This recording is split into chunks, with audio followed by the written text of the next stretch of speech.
Yeah, I didn't realise they'd turned this place into like a speakeasy. I'm sorry? That suit. I hope for your sake Al Capone don't want it back. You were the one who was nagging me to buy a new Leave outfit. him alone. I think it's very stylish. I don't know, it does have a whiff of white blazer about it, but it is lovely. It's nice material. Thank you. After what he said, I thought it was time I was a little more bold. Well, it certainly is bold, all right. If I ever need any bathtub gin, I'll know where to go. The talk of the street. Talk of the street. The talk of the street. Talk of the street. The talk of the street. Talk of the street. The talk of the street. Talk of the street.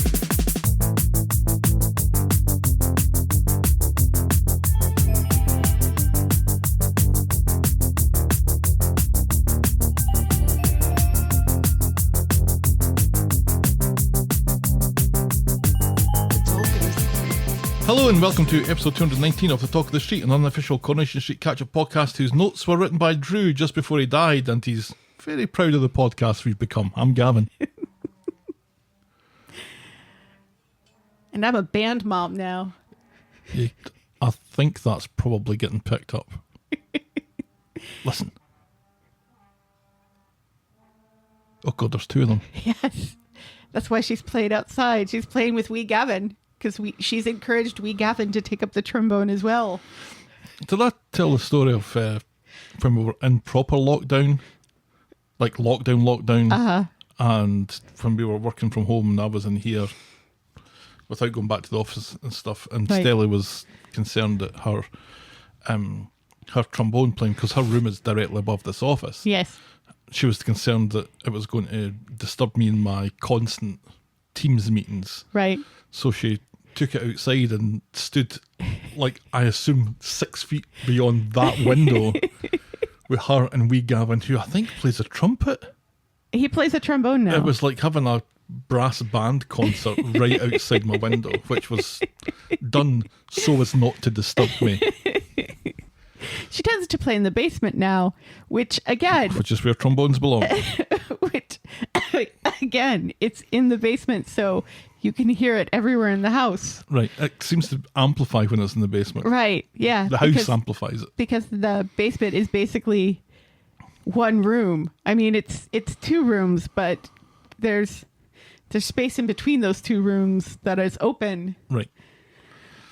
So she's outside playing trombone at With wee Gavin. 8 o'clock at night with wee Gavin, no relation. So we're making friends in the neighbourhood, I guess. How are you? I've kind of started a new job, which I'm kind of excited Oh, about. exciting.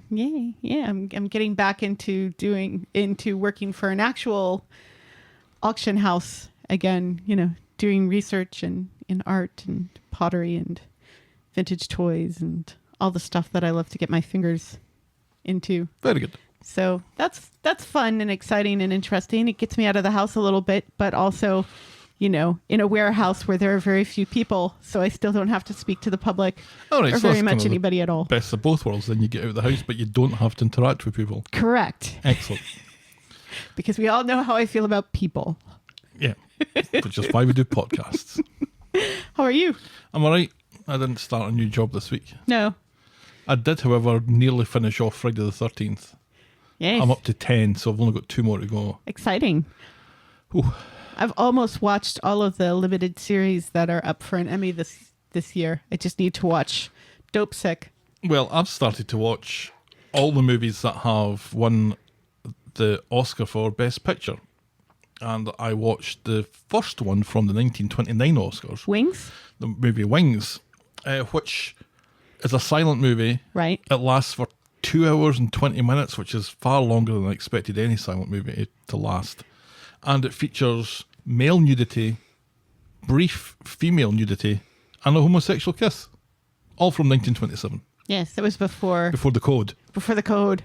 Shut all that shit down. Shut all that shit down. Or at least buried it underground. Yeah, and there is the main actress in it, Clara Bow, is incredible. Yeah, Clara Bow's amazing. She was in a movie called It.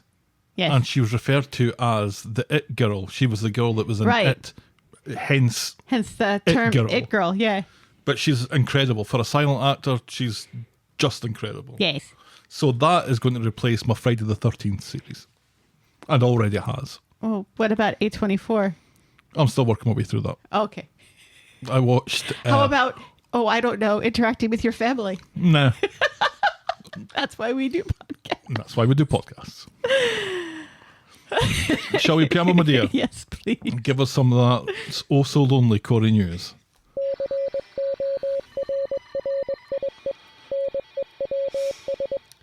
Haley Tamiden, who played Andrea Beckett on Corrie and Delilah Dingle on Emmerdale, which I included just so I could say Delilah Dingle. Mm-hmm. It's worth repeating. It is. It's a great name. Delilah Dingle.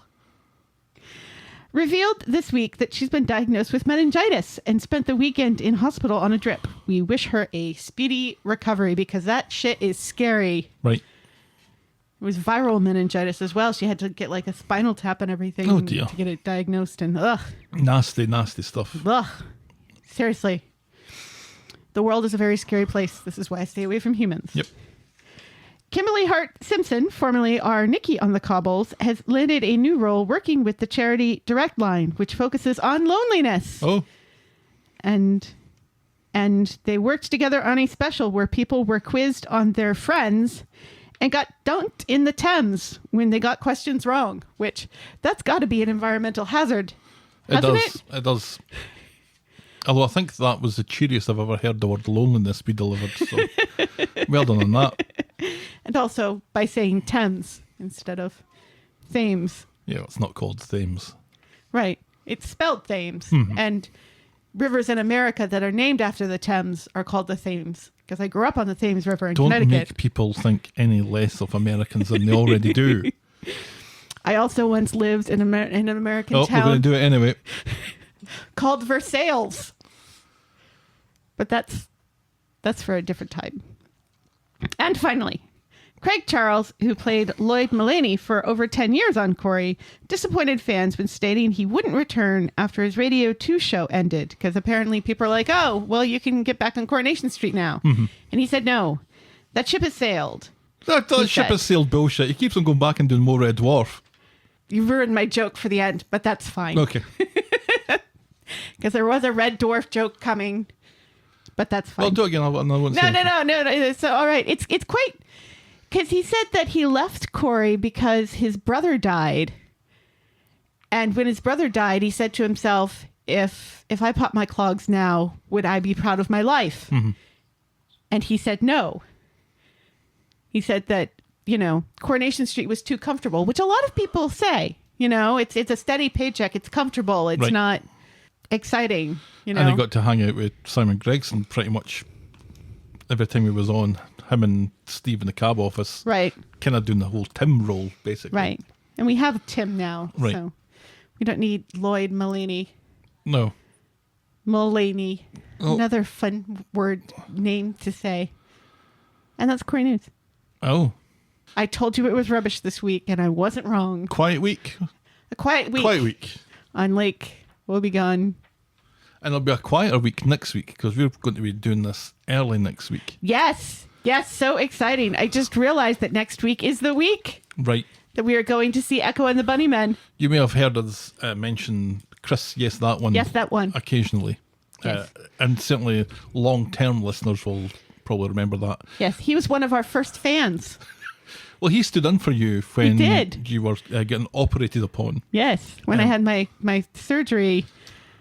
So Was that my hernia surgery or was that my cancer surgery? it was hernia because it was 2018. Okay. And yeah, so he stood in for you when you were off getting cut open and that Sewn fun back stuff. together. And I was determined that we shouldn't miss a week of the podcast. and so how young we were. he's a sound engineer for real bands. Yes. And is Echo and the Bunnymen touring being one with of them. Echo and the Bunnymen. So we're going through to Detroit next Friday to see that. And not doing this. No. So we'll be recording early and probably have an episode out on Wednesday. So consider yourself forewarned. Yes. You too. Yes, you too. And now this.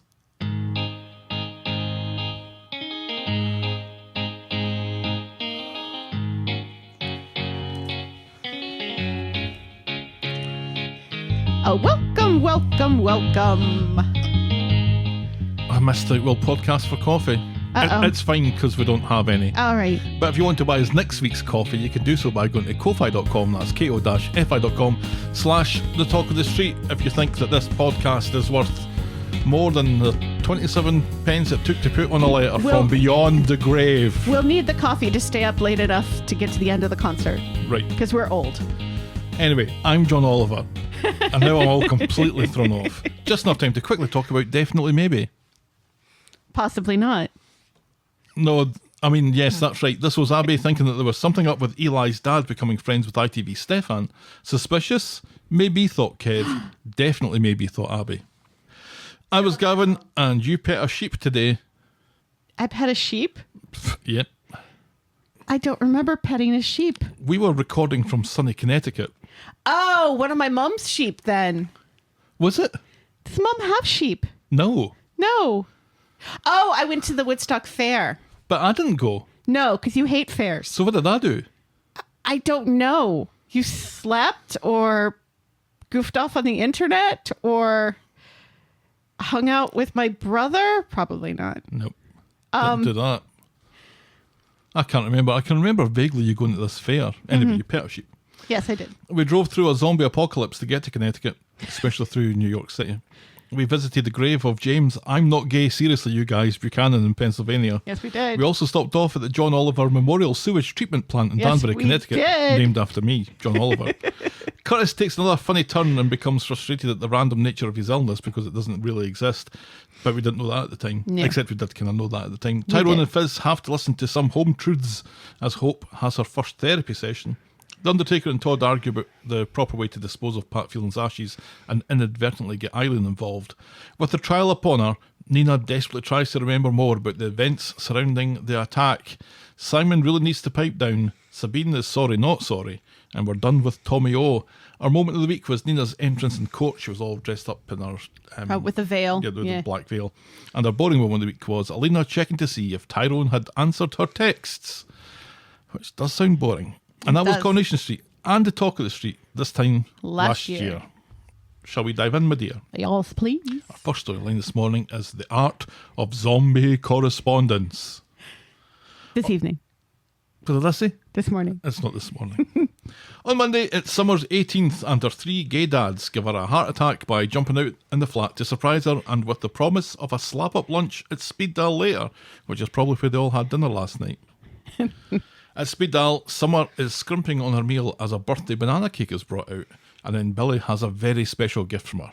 It's a letter from beyond the grave that Drew asked Billy to give her on her 18th. Summer is shocked, grabs the letter, and runs out. And she hides in the alleyway of doom, contemplating whether to open it, but deciding not to. Hours pass, and she gets back to the flat, and Billy, fucking genius of the year, realises that the letter has upset Summer somewhat. What? She worries that she's a big fat disappointment to Drew, how she's let him down by cheating on her exams, mishandling her diabetes, and having a thing for Daniel. Billy insists that being her guardian has been the privilege of his life, and Drew would feel the same. Do you think Drew would feel the same? Do you think he would? I don't think he would be disappointed. I don't think these are the sort of things that parents get disappointed in. Would we be? She did fuck up her Oxford thing. I think we would be disappointed if one of our children became obsessed with one of their teachers romantically. I think we'd be disappointed if our kids did something that they think we'd be disappointed about. That sounded deeper in my head. And, I mean, we do have a kid who hates taking their meds. But I'm not really disappointed in that. It's just kind of like, ugh, I don't care. Just take it. Right. Yeah, I don't know. If, we're better parents than Billy. Well, maybe. We make sure our kids take their medication. But then Billy gets a call from the woman at the hospital who confirms that Summer is in fact eligible for the glucose monitor thing. Yay. And when he goes to tell Summer, she's fucking furious at him. Yes, she is. That they went behind her back. And when Aaron turns up, he gets both barrels too, despite bringing her some stolen flowers. Yeah, we get twice this week. Somebody says, my body, my choice. Mm-hmm. And neither one of them are talking about abortion. Nope. They're talking about Is being that a good thing? irresponsible with their bodies. So no, it's not a good thing. Okay.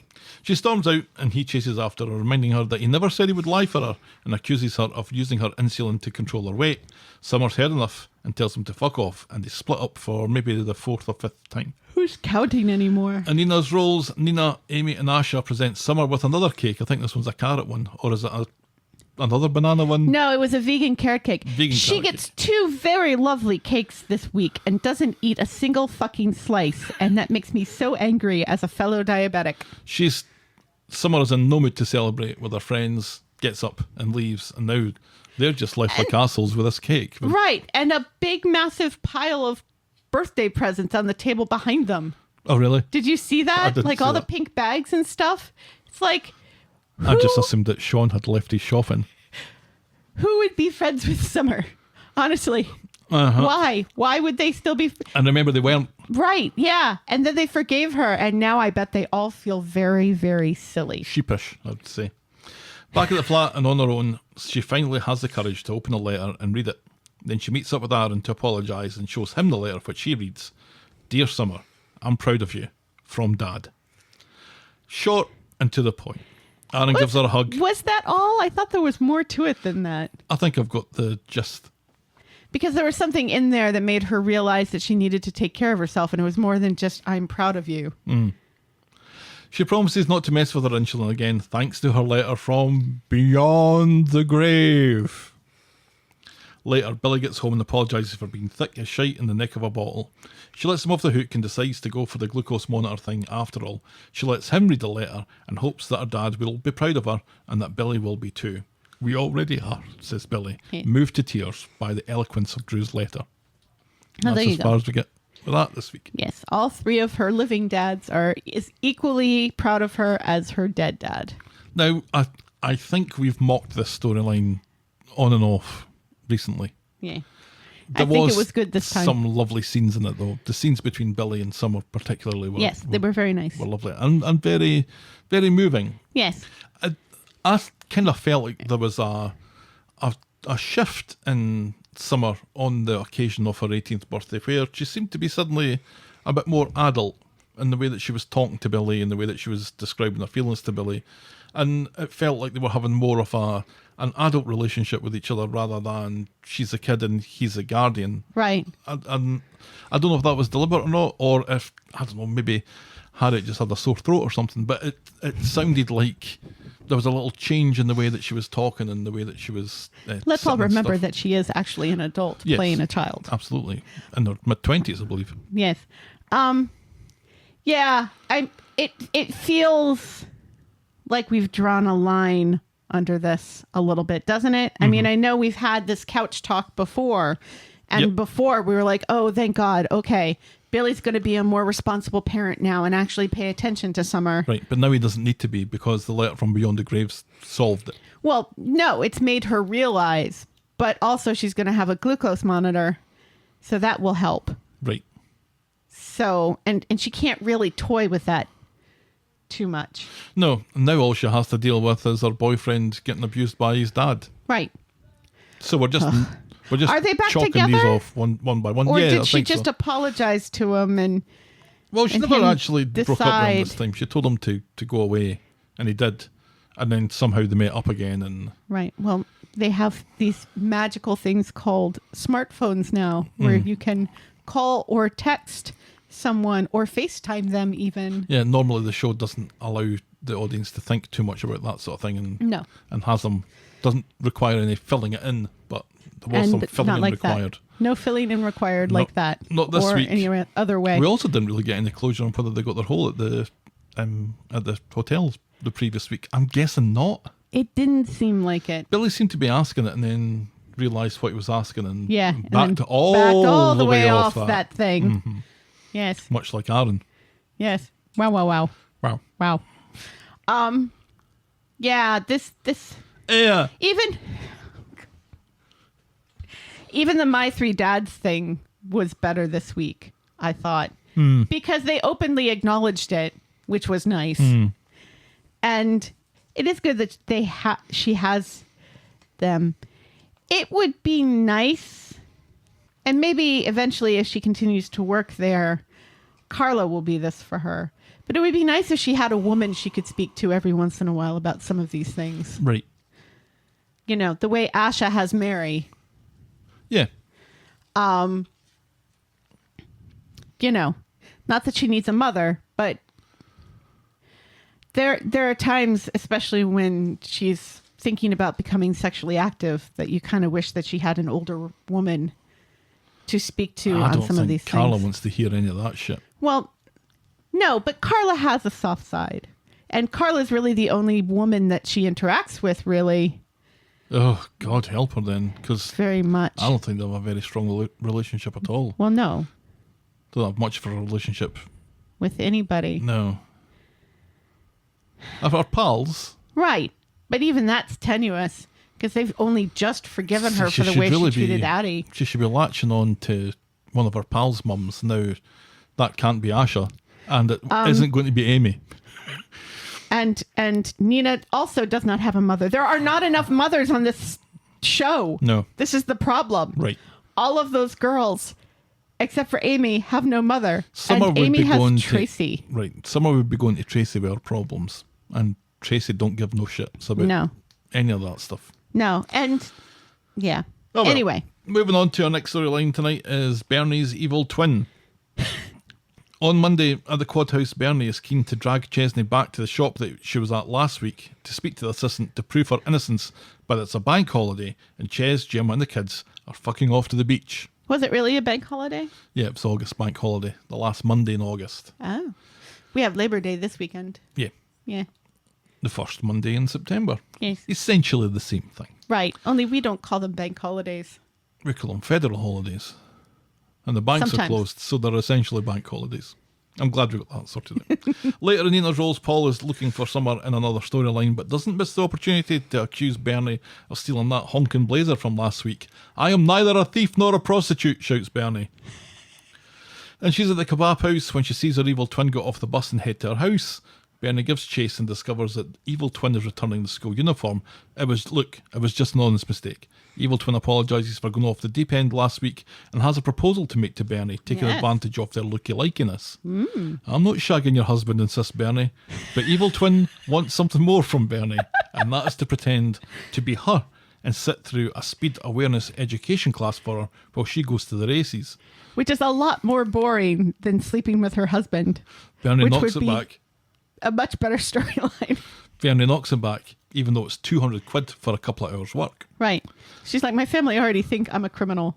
I'm not going to prove it to them. And later, Bernie has managed to convince Gemma and Ches of her innocence, and Ches apologises. Gemma is just glad that there aren't really two versions of her mum. And Bernie says to her about this proposal that she's had that she's not going to take up, but she doesn't give them any more information, which makes me think it's just a matter of time before she does this. Yes, before she changes her mind. Correct. Yeah. So That's this as far as woman we get likes with to that. go to the races then. And likes to... Are there any tracks nearby Manchester? Horse racing tracks? Yeah. Oh, yeah, there'll be dozens, I would have thought. We don't have nearly that many here in America. That or Greyhound. I think Greyhound racing is illegal now. There used to be a Greyhound racing track near where I lived growing up in Connecticut. Ah. So... Yeah, it's a good day at the races. So very drunk. So very, very, very drunk. You don't like horses. I didn't go to watch the horses. I went to drink. And I did that incredibly well. Yes, but in close proximity to horses. No, not really. In a bar. In a horse racing place. There were horses outside. I was very Yeah, rarely for me, outside. if we wanted to bet on the horses, we had to go to the casino. And then they'd have like the big massive TVs where You you can't could even bet. be at the track. There are no tracks. Well, there must be tracks because there's the Kentucky Derby's the thing. Right, yeah, but Kentucky and Connecticut. But you can't bet there? You surely must be able to bet. Yeah. At But the track. But if you live in Connecticut, you're not driving Yeah, to but Kentucky. not everybody in America lives in Connecticut. No. Us, for example, Or don't live Kentucky. in Connecticut. Right. So, yeah, it seems to be less of a thing because people are becoming more aware of how it's bad for the horses. Oh, I don't think anybody really cares about that in the UK. I think some people do, like about the Grand National, but Yeah. because that is kind of barbaric. But beyond that, I'm not sure it's high on anybody's agenda. Yeah. Especially not yours because you hate No, horses. I hate horses anyway. All right. No, we haven't talked about this at all. We've talked about horses. So Bernie was pretty funny. She was. It was good. I liked it. I liked that woman was wearing that blue blazer still. Mm-hmm. It's like with a shirt that didn't really go. They do look alike. They do. Apparently, she has been mistaken for her in real life. And which may be why this storyline... For which one? The other one has been mistaken for Jane. Okay. Yeah, Gabrielle Glaister, who again was Bob from Blackadder. Yes. I didn't really notice that they looked anything like each other because in my mind, she's Bob from Blackadder or Right. she's Debs. So in my mind, she's 20 years younger. Right. Yeah. But yeah, the likeness of the two of them is... I bet when they realised this, the writers... It practically writes itself, doesn't exactly, right? So I had in my head that this was going to be some kind of Pygmalion story, but I think Pygmalion's the wrong word. It's a kind of Freaky Friday sort of thing, isn't it? Right, yeah, because Pygmalion's My Fair Lady. And Right. There and were that's- no twins there's in no My twins Fair in that. Lady. I was thinking there is something like that. But Like, I bet you're right, it's not Pygmalion. The Prince and the Pauper. Maybe Yeah. that's what I'm thinking of. Yeah, where they switch places because they look alike. Yeah, so I think we're setting it up here for a little bit of conniving and subterfuge here. Yes. And I'm all for it. I mean, I've read some disparaging remarks about it, how it's a stupid storyline. And I think all storylines are kind of stupid when you look at them too closely, but I Right. thought this is pretty funny. Yeah. And if it gets us more Bernie, then... We need a stupid storyline every once in a while. And Bernie getting a storyline that has nothing really to do with the quads or Yeah. Gemma. Right. There's only so much misery we can take. Right. So it's nice to just, even if it's just like a little goofy one-off, that's fine. It's like all these people up in arms because of the mid-credit scene in the last episode of She-Hulk where she's twerking with Megan Thee Stallion. It's like, it's fine. It's fun. She's twerking. It's okay for a superhero to twerk, for women to have fun and dance. We've watched 2 Deadpool movies, and I didn't hear any of y'all complaining about Deadpool sticking his ass out. But anyway. That does sound kind of stupid. Our next but storyline is Canadians behaving badly, which we have a little bit of Hulk stuff going on in this as well. Stupid things are fun. On Monday, Adam meets Sarah and Nina's Rose to listen to her business proposal about the offshoot knicker company thing. Adam has been speaking to Carla about all of this, unbeknownst to Sarah, Yeah, seriously, Adam, what are you doing, man? and says that she doesn't think the idea is going to fly. And surprisingly, this doesn't convince Sarah. No. Instead, she gets furious that she doesn't have his backing and she storms out. But they didn't have much to write for this storyline, so she storms back in again, and Adam's still in Nina's roles. And this time, she's been to the bank looking for the loan, and the bank, they say no. The way business has been going at the law office since her man died, Adam says he can't afford to put money in himself, otherwise he would. Right, because he's sitting in Nina's roles all day. Right.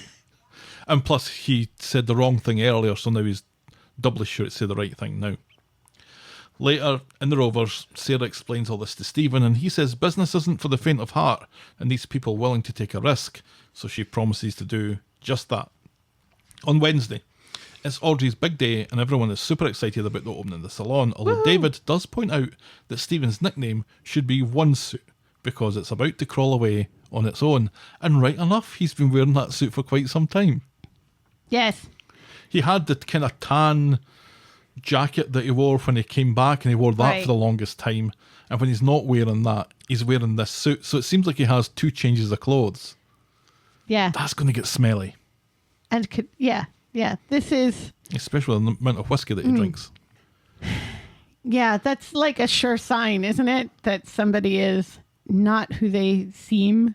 If they're just if they're talking a big game, but they only seem to have 1 change of clothing. Yeah, if you're talking about game and you're a big businessman, I think you make a point of wearing many suits. Right. So people say, oh, I wonder what suit he's going to wear today. Or at least change your tie every once in a while. Right. Maybe turn your underpants inside out. That kind of thing. That's the thing. Is he only got 1 pair of undercrackers as well? Maybe that's why he's interested in the knicker factory. Audrey gets the biggest surprise when she sees all her friends are waiting for her at the salon, and they've set up tables of snacks and sausage rolls. There's been a big hole in the street since you hung up your scissors, says Rita, but then David points out that they got that filled in months ago. Roy welcomes her back officially to a rousing round of applause. And a cup of tea. Privately, Audrey reveals to Rita, Roy and Ken, and to Brian, who's oddly hanging around like a bad smell, that she hasn't told Gail about that time she tried to kill herself. Brian immediately rushes off to tell Kathy, but then he remembers that she left him, so he just stays put and quietly cries. It's like the show remembered that Brian is still there. Yeah. And used him in one scene, briefly. He gets a name check later, I think. Then Ken produces a massive pair of scissors from Yes, his he inside does. jacket pocket, and with a speech worthy of Churchill himself, Audrey thanks her wonderful friends and family for helping her through a hard time. She snips Ken's ribbon But not like that. and declares her own salon reopened again. What does that even mean? Huzzah! I don't know, but I left a gap for you to say it, and you filled that gap. But not like that. Nature abhors a vacuum. Do you think those scissors were poking Ken all day long? No, in it his seemed to pocket? get a big reaction from the crowd. Like, the scissors. Was it because of the size of them, or because they were kind of golden and shiny? Or was Or it both. Right. Where does he say, he has a friend who was like a car salesman or something? I had a friend who worked at the Gazette, and any time they opened stuff, he would be there with a big pair of scissors to cut the ribbon, so it would show up in the in the photograph. Ken's chuckling an awful lot. Have you noticed that? Ken just chuckles quite a bit. Ha, ha, ha. Ken's doing an awful lot of that. Keep an eye on it. At the back of the crowd, Stephen asks Adam if Audrey has signed the paperwork. Not yet, says Adam.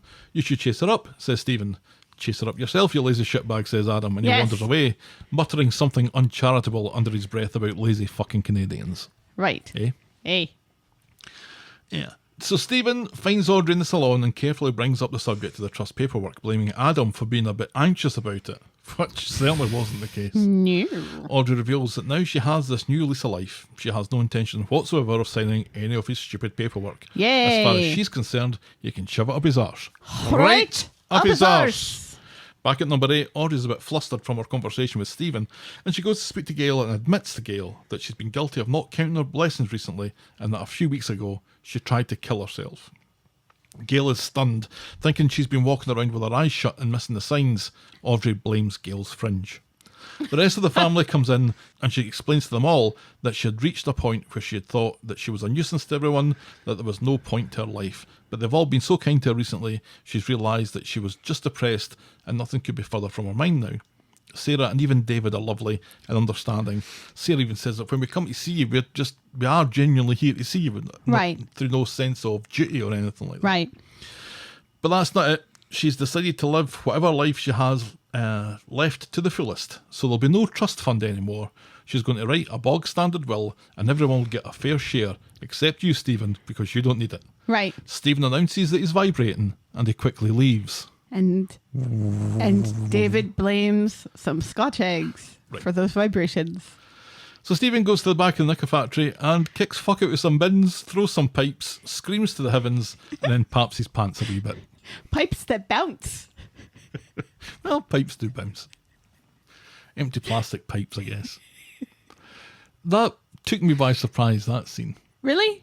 You were expecting that. Well, I was, because I watched it tonight and I had already seen the memes all right. week long. Right. So, Yeah. but I think it's been described as that scene right. from this week's Coronation Street. Right. Yeah. We know that he is desperate. We know that he doesn't have any money. We know that he's been lying and been a sneaky, oily bastard Right. this whole time. So it wasn't really that surprising, even with the memes, that he would overreact in private somewhere. No, I think it's the extent of that overreaction, why he tried to throw a pipe like a javelin and why he kind of spun round with a bin and tried to throw it like a hammer. It seemed like he was going through the decathlon events. Well, I mean, they had the bins available. He didn't pole vault onto the roof of the factory, No. thankfully, because that roof is as dangerous as runnable, I test to. yes. They dedicated an awful lot of time to it, I think is what really surprised me. It did go on a bit too long. I will give you that. Mm-hmm. But I wasn't surprised at his anger and his overreaction. Was it amusing to you, or were you scared of Stephen? No, I was not scared. And I also was not amused. Just It was stony-faced watching this unfold. Which is kind of how I watch Coronation Street. it helps, I think, to do it like that. And again, I think because I had seen the scene memed so much before I actually saw it, You're welcome. I can't, and not just by you, No. but it just, when it happened, I was like, oh, here's the scene. Okay, that was a bit too long, but Fair enough. I'm glad he took his anger out on bins. Right. Let's just put it that way. He took it out on the because recycling. I don't think he is beyond harming someone. No, and I think this is the interesting part of it is that this kind of demonstrates his violent temper. Because even if it was kind of overdone and overblown a little bit, it was a violent reaction. Yes. So he, without a doubt now, he was trying to scam Yes, Audrey. absolutely. Without a doubt, he was seizing on an opportunity to... Right. And seemingly some cash. trying to scam Sarah, which I think will continue. Right. After he's done, he goes back and speaks to Shona, who spots that his jacket is now busted at the seams. This is all I fucking need, he says. So he goes off to the only place that he can afford now, the local charity shop, where he picks up a dead man's suit jacket and shirt for 20 quid. And it's an outfit that, rumour has it, we may have already seen. Because it's kind of implied, because the woman there says that the widow brought a whole bunch of trash bags in full of this man's clothes. Right. That these are Imran's. However, that was like a month ago that Toyah brought those clothes in. A while back, yeah. Yeah, they wouldn't still be in bags. They would have been put out by now. Oh, no, but she brought them in bags. Right, but Because he picked the suit up off the right, rack. but the woman seemed to indicate that they had more of this person's clothing in the back, and that wouldn't be the case at this point. It would all be out. I don't think that's the thing, but I wonder if the suit being Imran's is a thing. It's not a suit that I can find evidence of him wearing. Right, and you were the type of person to look. And I did. Yes. I spent quite a bit of time looking. And then you superimposed Stephen's head onto the only suit that we That really, is really know recognisable. It's a little is check Imran's. number, right? Yes. I can't find him with a pinstripe number, but if That if thing. it had been that, then we would have known. But if we'd Right. known it, then maybe that takes some of the mystery away from it. Right. Because the reasons for him having Imran's suit, I think, are quite interesting because it allows Toyah to say, wait a minute, that's Imran's suit. Right. But it's such a basic suit, although it is pinstriped, and David will mock it later. Yeah. I don't know. I think the jury's out on that one. Back at the salon, Gail has a whispery heart-to-heart with Audrey. Audrey apologises for the shock, but points out that life doesn't get easier the older you get, ain't that the truth? And she's just as fallible as anyone else. She recognises she's not been the best mum in the world. You're my mum, says Gail. That's right, says Audrey. Not the best mum. And Gail is quite sweet with her and says, you Yeah. know, you may not have been great in the beginning, but you did grow up, and you Well, the are two a of good them are- mum now. Well, the two of them are like friends now. They're, Right. they're great friends now as opposed to... No. Are well, they great friends? Well, from time to time, they're great friends. In the base road, David is now ripping the piss out of Stephen's new dead man's suit, worried that Al Capone will be along to pick it up any minute. Stephen says that he fancied a change and took a risk because what does he have to lose? On Friday in the Rover, Sarah's explained to Stephen her inability to invest, so Stephen decides to make a pitch to Carla, which puts Sarah's nose out of joint a little bit, but he says he's just laying the groundwork to make a swoop on Carla and the fancy new range of Y-fronts. I didn't really understand any of that. There's a scene in another storyline where Carla's talking to Toyah about Nadim, whatever his last name is, and Sarah comes in and catches wind of the name and is shocked to hear that Carla is setting up business meetings with a guy without consulting her. And she shouldn't be shocked because she knows that Carla doesn't rate her. So why would Carla get her involved in it? Well, Carla seems to imply that the deal is already done. Right. And I think that's the part that bothers Sarah. Not that this person is coming in for a meeting, but that it seems like the deal is already done. Yeah. Yeah. But why would Carla involve Sarah? She should. Yeah, she doesn't rate her though. She doesn't think she'll No. add anything to it. So No, but she should at least say something, one would think. But she Out of- doesn't. Out of politeness, probably. Right, yeah. At the end of the day, Carla asks Sarah if she wants to go over the Nadim deal, but Sarah knocks her back as it's already in the bag. Suit yourself, says Carla, and she leaves her to it. And outside the factory, Sarah leaves a message for Stephen to warn him about the deal from another storyline and how that's going to affect their Y-fronts plans. Because I think the thinking now is that the factory will become overwhelmed by this new deal and there won't be any scope left for Sarah's brand new ideas for Right. for fancy A new knickers. line, yeah. Right. And that's as far as that goes. So Audrey's confession, if you like, to her family about the events of a few weeks ago, and they're trying to take an overdose. How do you think that went? I thought it was pretty well done. It was a shame that more of the family couldn't be there. It was a shame that Shona wasn't there. And it was a shame that Nick has a cold. Right. Which miraculously he's better like On 2 days Friday. later. And Leanne has to look after him. Right. And he's cold. His cold. Oh my God. Oh. Shona is visibly pregnant now. Is she? Yeah. Is she pregnant again? Yeah. I think that was in Corrie News. Not this week, clearly, because that would be a good bit of Corrie News. I don't remember her being. Yeah, she's the most. No. Fizz was the most recent pregnancy. She's wearing very baggy tops, and she's got cushions in front of her, or Hiding behind counters. David. Yeah. Gosh. Wow. Yeah. No, I hadn't read anything. Now you'll notice it when you see it. Next time you see it, there was a scene, particularly this week. She had quite a baggy top on, and it seemed to catch the front of her belly a little bit.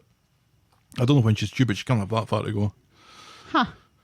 It must have been a while then that we talked about it on Corrie News. You'd think I'd remember that. But anyway. Yeah. And yeah, I mean. Yeah, because Shona's kind of dealt with separately. Right. On her own. Right. Yeah.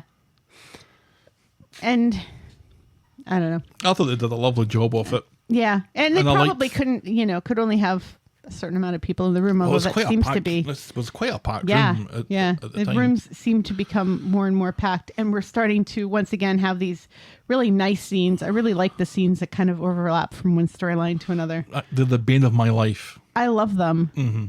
I can understand why it would make it difficult to do notes. It does. But- It's almost like the writers don't think about people writing notes and what they write. But it happens so seamlessly, and it would make sense that other people would be in Nina's roles at the same time. Yeah, and even within the same scene, there's a scene on Friday where Stephen and Sarah talk about two completely different things at the same booth at the same time. Right. Half of the conversation's about one thing, the other half of the conversation's about something else. Right. Which again, the bane of my life. No, I liked David's reaction and Yeah. Sarah's reaction were very good, and David taking it seriously. Right. And just And not making jokes at that point. right. Yeah, I thought it was. I thought it was well done. really, really well done. And, I like that she told Gail first. Yeah, and Gail's reaction was really believable and and heartwarming as well. Right. And trying to make sense of it and trying to take ownership of it. And the way Audrey's like, no, do not blame yourself. This is not your fault. And that was really big of Audrey, because a couple of weeks ago, she would be blaming all of this on Gail. Right. Well, what I liked was that nobody was blaming Audrey for it. They were kind of blaming themselves for things that they'd missed, and right. But nobody was saying, "How could you be so stupid?" or selfish. Right. And that wasn't the conversation they were having. I think that was probably quite wise. Yeah, that was very lovely. Mm-hmm. Yeah. Yeah, it was good stuff. Good stuff. Moving on then, just a few scenes in our next storyline as Dylan goes electric. In Streetcars, Sean has some problems to talk to Eileen about. Dylan is refusing to go back to that London, and he's also spoken to Violet, and Dylan's claims of being bullied at school seem to be pretty wide of the mark. He's also deliberately missed his train back. I would imagine that costs quite a bit of money. A train from Manchester to London, probably pretty expensive. Really? Yep. Huh. I imagine public transportation being cheap in the UK for some reason. See that noise? That's everyone in Britain who's listening to this laughing. Do you hear it? Oh, you hear it really? I don't. Carries on the wind. You always, when we're in the UK, you're the one who's paying for train tickets and stuff, so I don't know. In Scotland, it's not so bad, but getting into London... Oh, well, yeah, I can imagine that being ridiculous. Yeah, It's like and it's getting probably gone up into New York. somewhat in the last 10 years. Yeah.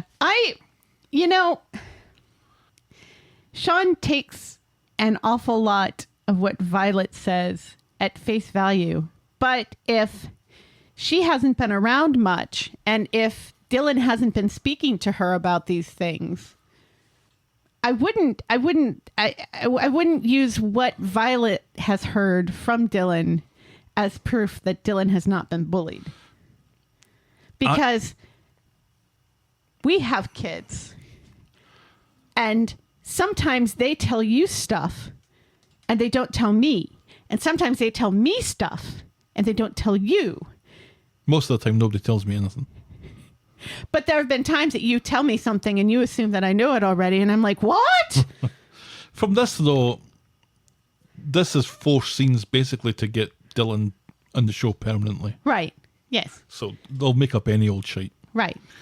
So Sean and Dylan have an honest chat, and Dylan admits that he would prefer to live with Sean and Weatherfield full time. So Sean promises to speak with Violet and run the idea by her. So he does this, but we don't see it. And he checks with Lawrence to make sure that he's okay with Sean being a full-time dad, and he is. And then back at Eileen, Sean gives Dylan the good news that Violet has given the green light to her son living in Weatherfield. Eileen is oddly calm about another permanent head under a roof, but Dylan is made up, as is Max. Yes. So that was an interesting little choice there, that Max is quite pleased about this. Yeah, it's good. It's good that Max has a boy to hang out with. Because Max doesn't really hang out with Aadi or Simon. Where is Simon? And it did make me wonder if maybe Max and Dylan are, you know. Well, remember, Liam was at that birthday party too. Yeah, but he didn't come to the house to celebrate. No, this time it was just Max. Yeah. Which is fine. You know, maybe there's a... They're both blonde. You know. Blonde boys have to In stick years to together. come, Dylan can come back with a different character name and pretend to be Max to get out of a speeding ticket. Yeah, nothing much more about that. Does this mean that, well, this would mean that, and the show does not address this because of course they didn't, but this would mean that Sean no longer has to pay Violet child support. You'd think it'd be the other way around. Right. Now Sean would be getting the child support, which makes sense because Violet has more money than Sean. Yeah. Which makes it I think Dylan has more money than Sean. really weird that Dylan would prefer to live in Manchester than in a big massive house. Well, this is me thinking about why he's so keen to live in a terraced house in Manchester rather than the big smoke in London. And I wonder if there's something, maybe not with Max, but there's something going on that's involving Max in some way. I don't know. I'm You know, you can't just... Max is there for a reason, and I'm trying to think of what that reason was, other than just being there as a supportive friend, because that isn't Max's character. Well, we don't know what Max is like with other boys. We rarely see Max with other boys. But, You know. we cannot just assume that the child of a gay person is also gay. No, I'm not basing it on that at all, but I've had thoughts about Max in the past with his attempted drugging of Daniel. We kind of skirted round about that as well. We have. Maybe, and I pray that this happens, this means that everybody's going to move into the Undertaker's house instead because Eileen's house is bursting at the seams. No chance. Eileen will take 10 more heads under that house before they move anywhere else. And I wondered if the phrasing of the stuff to Violet was, oh no, he's not getting bullied because you're gay. Because remember, he was getting bullied because apparently people were bullying him because of Sean being gay. Oh. That was the first time he came back. Right, yeah. You're not letting this go, are you? Well, I think don't know. It's starting to add up to be slightly questionable of whether there's something going on that's just more than, all right, we like Dylan as a character, so he needs to stay. Well, they need more boys on the show. Because, again, Max... Oh, do you mean less boys? Aadi. One would imagine Simon is around here somewhere. And that's it as far as teenage boys are concerned. I guess Liam is like, what, 12? And what's his name? Looks 15, but is 10. Jackson is early 30s now. Right. All right, moving on to the dusty contents of Aadi's wallet. Not anymore. On Monday, Kelly drops in to see Aadi and lets him know that their interview with the Gazette is going online next week sometime. He points out that this means everyone will know that they're engaged. They're getting up to no good on the couch when Dev comes in, which is funny as fuck. You missed a part. You missed the best part of this story, where Bernie is in the house vacuuming and Aadi says, "Do you have to do this now?" And she's like, "I have to go to work later." And then she puts her earbuds in, and then Kelly comes in, and Kelly gets all worried about Bernie overhearing this stuff, and he says, "Oh, don't worry about it. She's got her AirPods in. She can't hear anything." That's a short And he version of shouts, "Shh," and he shouts at Bernie, "Hey, Kelly and I are going upstairs to have sex now." Okay, now we've covered that. And that was funny. Yeah, I attempted to, in the interest of time. skip And then over Bernie that. takes her AirPods out and says, "What?" And And then what happens, Helen? then Aadi says something about boiling eggs now, which doesn't make any sense. But Bernie accepts it. And then what happens? Then they go upstairs and have sex. And then what happens? Then they come back downstairs and canoodle on the couch instead of his room, which is weird. Right. And then what happens? Dev walks in. And then what happens? Dev freaks out. See, this is easy. Any more? No, you go on. Thank you. You're welcome. So, yeah, Dev comes home, Aadi falls on the floor, and Kelly quickly adjusts her skirt. At her top, yeah, because I it's her think- top that's like halfway off. Dev is shocked that the two of them are now going together. He still doesn't like Kelly. Aadi is about to tell Dev about the engagement, but after Kelly has a fit of coughing, he pivots and starts to talk about the repairs to the car. Privately, Kelly suggests getting the family together for a meal and let them get used to them being a couple, because getting families together for a meal always works. Right, yes. So that, Aadi, that's where that has successfully worked for other couples in the past. Aadi books a bistro for tonight because Summer has speed dial. Right, and also because this is where couples go to get their families together. In the shop, they invite Dev to the bistro, but Dev is dead suspicious of why they would want him there and why Gary and Maria are also invited, so Dev decides to be an asshole and say that he's too busy. Kelly points out how important this is and hopes that he'll change his mind. Aadi points out that he loves Kelly. Dev poo-poos this, saying that they've only known each other 5 minutes, so Aadi storms out, threatening to move out. Right, and Evelyn gives Dev a hard time about being a hard ass as a dad. And that was the next thing that I was going to say, so Dev decides to go to the meal after all. At the bistro, before the meal, Aadi and Kelly are meeting with the journalist woman. I think it's Ellie, I could be wrong. She needs to see their passports to confirm that they're over 18. Yeah, about that, says Aadi, and he asks if they can give them some leeway as they'll be 18 very soon. The journalist is happy to ignore the newspaper's terms and conditions so long as they send her their parents' written permission by close of play today. Dev, Asha and Nina turn up for the meal, quickly followed by Gary. Dev has already been a bit of an asshole again when a furious Maria shows up. She's read a Weathy Gazette article online. She loves that Gazette online. Yes, she does. And it turns out that Aadi and Kelly have entered a honeymoon competition. The article has been posted early, and these two lovebirds are secretly engaged. What? Aadi explains how it started off as a joke, but confirms that they are indeed engaged to love each other, and they are to be married. Over my dead fucking body, says Dev. They're kids, and they've only known each other for 5 minutes, plus the number of minutes since the last time he said 5 minutes. He knows the law, and he cannot get married without his consent, which he doesn't give. And even Maria seems to agree with this. Nina believes that they love each other, but they don't need a certificate to prove that. And Maria agrees with that too. Right. Do you think Aadi and Kelly, who are paying for this meal, let's remember, appreciated the fact that Asha decided to bring her girlfriend just cause? I mean, she's a cheap date. She's vegan. Right. But And still. she's there for moral support. Right. Yeah. It's like, maybe tell us first before, walking in. Don't get me wrong. I love that we get so much Nina this week. More Nina, please. And she's not too weird this time. No. Asha, who hasn't had anything to say, announces to the table that it was actually Kelly who crashed the car, and that does it for Dev. He's out, he calls Kelly a liability, and he stomps away, Aadi chasing after him. Yes. Well, that went well, says Kelly. Kelly, who, let's remember, Dev invited into his home to live with him. Yeah, but then quickly chucked out again. Right. But he acts like Aadi just met her. And it's like, it was because of Aadi that you let her into the house to begin with. Now it's quieter. Gary is also of the opinion that they should wait. Kelly says that she's finally found someone to make her happy, and it blows up. Foreshadowing much.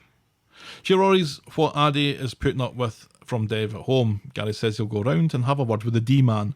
So he does, and he finds Dev and Aadi in full argument mode, and we get to see Gary in Dev's house, which is weird. Dev suggests that Gary is only being cool about this because it lets him palm off problem child onto someone else. Fuck you, Dev. Aadi has heard enough and goes to storm out. Dev tries to stop him, and in doing so, accidentally bloodies Aadi's nose. And that really does it for Aadi, who promises never to return. I will never darken this door again. So with jam all over his face, he goes to the rose gold flat where Kelly says that he can stay. Dev comes up and apologises and asks Aadi to come home. Aadi refuses and tells Dev to suck on his big old hairy balls. And we get to see Dev in the rose gold flat, which is weird. Right. Later, Gary and Maria come home and Kelly announces the new living arrangements. Maria whistles a tune to herself while Gary mumbles that it's fine, everything here is fine. Privately, Maria worries that Gary's been soft about this because of his guilt. Gary admits that there's probably something to that, but his reaction is still better than Dev's, so you know. Kelly and Aadi retire to Nina's Rolls, where Kelly has some news for him about getting married. The laws are different in Scotland, she says, and she suggests they'll open to Gretna Green. And once Kelly has explained to Aadi what Gretna Green is and what Scotland is, Aadi agrees. I do, he says. Is this true? Yeah. You could get married at 16 without your parents' permission. In Scotland? In Scotland. So people would elope to Gretna Green, which is just right over north the of the border. And they've got this... I think it was the old blacksmith's shop where traditionally you would get married over a blacksmith's anvil and they would, I don't know, hammer out the ring or something like that, but not like that. And that's where couples would go to get It's kind of like married. Las Vegas then. No, it's not anything like Las Vegas. Well, I mean, in being a place where you can get married cheaply and easily. I don't know if it's cheap, but it's different. And it's easy. And I think it's probably quite expensive because they make a big deal of getting married at Gretna. So there you go. There you go. On Wednesday at the Rose Gold flat, Aadi still hasn't wiped the jam off his nose as he complains to Kelly about Dev. He can't wait to get to Gretna Green now that he's found out on the map and get married once and for all to Kelly. Meanwhile, Aadi finds Dev taking his frustrations out on canned vegetables with a pricing gun. Do people still use a pricing gun? He moans about how everything that he's ever done was for his kids, like that time he shagged Bernie, or dressed up as a naked Caesar for the Scuddy calendar. Everything was for the kids. Or forgot Aadi in the car and, and took far too long taking Asha out of the car before the car burst into flames. Everything was for the kids. Asha offers to go and speak with Aadi to try and mend some bridges here. So she goes to the Rose Gold flat and talks to Aadi, explaining that Dev loves him and is terrified that he's going to lose him. Kelly just wants to start again and tells Aadi to go and speak to his fucking dad, pointing out that at least he has one parent who gives a shit about him. So Aadi goes to the shop. Which is really unfair to Gary and Maria. And they kind of make up, Aadi returning the engagement ring that he now knows that he shouldn't have taken and that Sunita would have wanted Asha to have it. They're cool, but Aadi announces that he'll be staying at Gary's for the time being. Asha smiles because she's been a wonderful daughter and sister today, much better than yesterday when she was an absolute cow. Back at the Rose Gold flat, Most days when she's an absolute cow. Kelly has been doing some investigating on the internet and has written an email to Gretna Green, very much in the style of Drew from a different storyline. She's asking to make a reservation to get married, and so the two of them send the email together and then collapse into each other's giggling arms. Aw. That's as far as we get with that this week. They're so cute. It was lovely again, wasn't it? It was cute. I love the two of them. They are channeling Friends so much with this storyline though.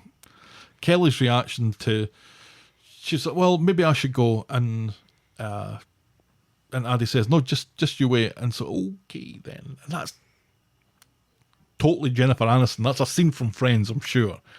And there's no issue with that. It's just, I think that's where the inspiration for this kind of comedic, a little bit, relationship is coming from. And it's lovely.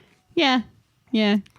I'm so concerned because the last time we had a lovely young couple who were really cute and had great chemistry, it was Nina and Seb. One of them got kicked to death. Yes. Nobody's allowed to be happy on this show for very long. No. Unless they rarely show up in a show in the same scene. And then they are allowed to be a happy couple.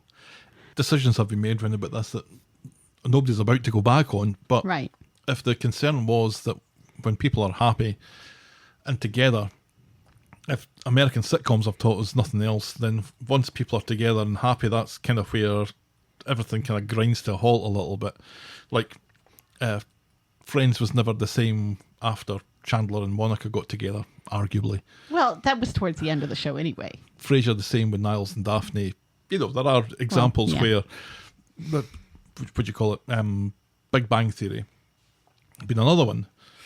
But I think when you've got a couple who are as young as Aadi and Kelly are, having those two starting off married life together, I think is full of potential and is full of drama, and they should allow they should allow they should allow a relationship like this to develop, and nobody needs to be kicked to death. Right.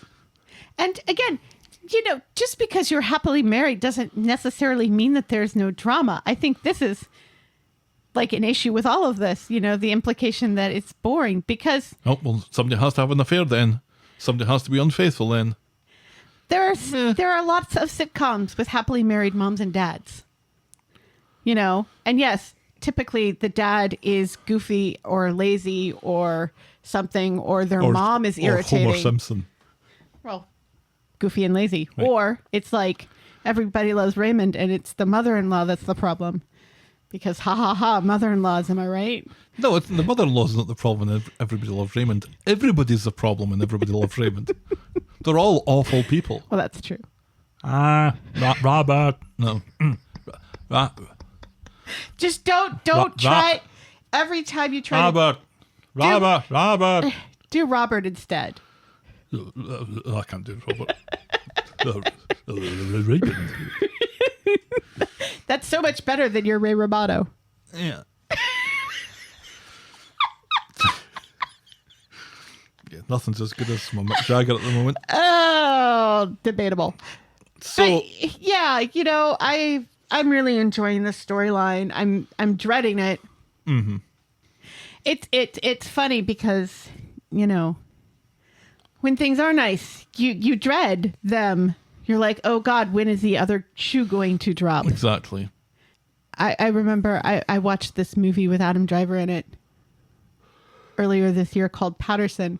And like the whole movie, I'm so concerned that the other shoe is going to drop that I'm filled with dread the whole movie. And yet the whole movie is just lovely and just a lovely slice of small town American life. Spoil it. Nothing hums. It's still, things happen, but they're nice things. You can make an interesting movie where only nice things happen. It's possible. Get back to this, though. But getting back to this, it's, it's anxiety-inducing when things are so nice. But I love it. It's another aspect of Dev's difficult relationship with his son.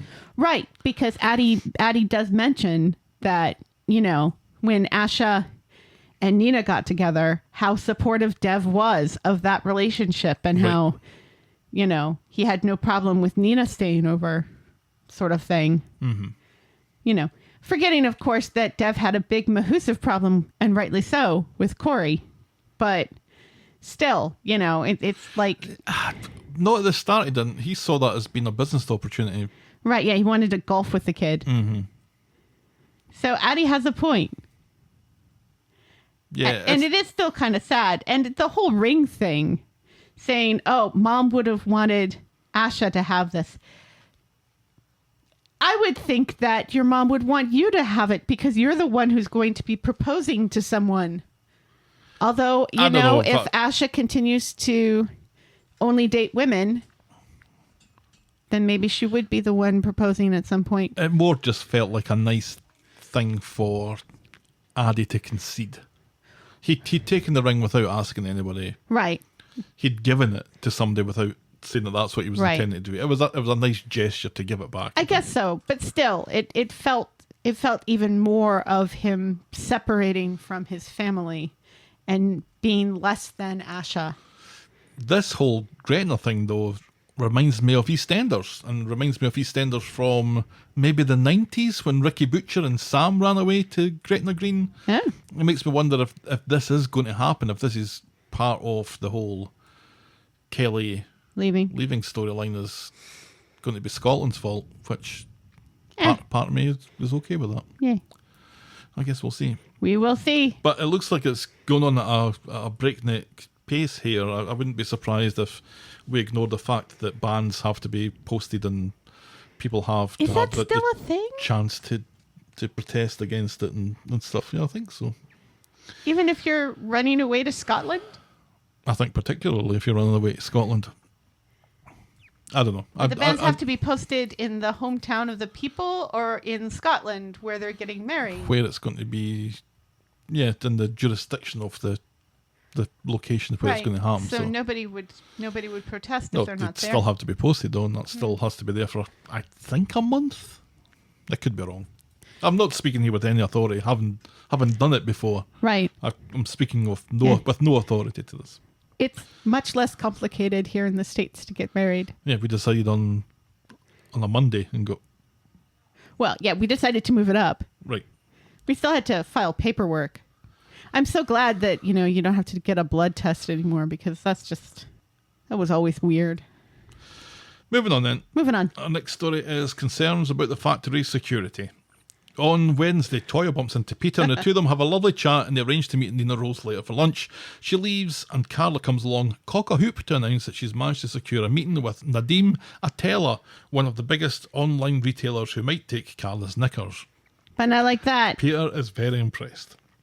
And I At like lunch, that. Toyah is boring Peter with tales from her recent activism activities, and comes Spider and Griff to join them.